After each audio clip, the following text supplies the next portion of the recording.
আমি আজকে মশার সাথে সাক্ষাৎ করছিলাম। আমি তাদেরকে জিজ্ঞাসা করলাম, তোমরা ময়লা পানিতে ডিম পাড়ো কেন? মশা বলল, কারণ ভালো পানিতে ডিম পারলে মানুষ সিদ্ধ করে খেয়ে নিতে পারে। আমি তাদেরকে জিজ্ঞাসা করলাম, মশার কোয়েলে তোমরা মরো না কেন? মশা বলল, আমরা যদি মরে যাই তাহলে কোয়েলের ফ্যাক্টরি বন্ধ হয়ে যাবে। আমি আবারও তাদেরকে প্রশ্ন করলাম, তোমরা মানুষের কানের কাছে এসে জ্ঞান জ্ঞান করো কেন? মশা বলল, কারণ মানুষের পায়ের কাছে কিংবা অন্য কোথায় জ্ঞান জ্ঞান করলে মানুষ শুনতে পায় না, তাই। আমি তাদেরকে জিজ্ঞাসা করলাম, আমি শুনেছি পুরুষ মশারা নাকি রক্ত খায় না, তাহলে ওরা কি খায়? মশা বলল, পুরুষ মশারা শুধু বউয়ের বোকা খায়। আমি বললাম, মশারা কামড়ালে মানুষের ডেঙ্গু হয় কেন? মশা বলল, মশারা কি শুধু মানুষের রক্ত নিয়েই যাবে, ওদের কিছু দিবে না? মশারা এত স্বার্থপর নয়, তাই মানুষকে ডেঙ্গু উপহার দিয়ে যায়।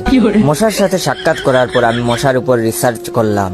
মশা অনেক ধরনের হয়, যেমন পড়তে বসলে যে মশায় কামড়ায় তারা হলো অশিক্ষিত মশা, খেতে বসলে যে মশা কামড়ায় তারা হলো ক্ষুধার্ত মশা, ঘুমানোর পর যে মশা কামড়ায় তারা হলো কাপুরুষ, জেগে থাকা অবস্থায় যে মশা কামড়ায় তারা সাহসী, মশারির মধ্যে যে মশা কামড়ায় তারা হলো অতিরিক্ত শেষরা, মাঝরাতে যে মশা কামড়ায় তারা হলো সিঙ্গেল, টয়লেটে যে মশা কামড়ায় তারা হলো নির্লজ্জ, দিনের বেলা যে মশা কামড়ায় তারা একটা ছোট লোক।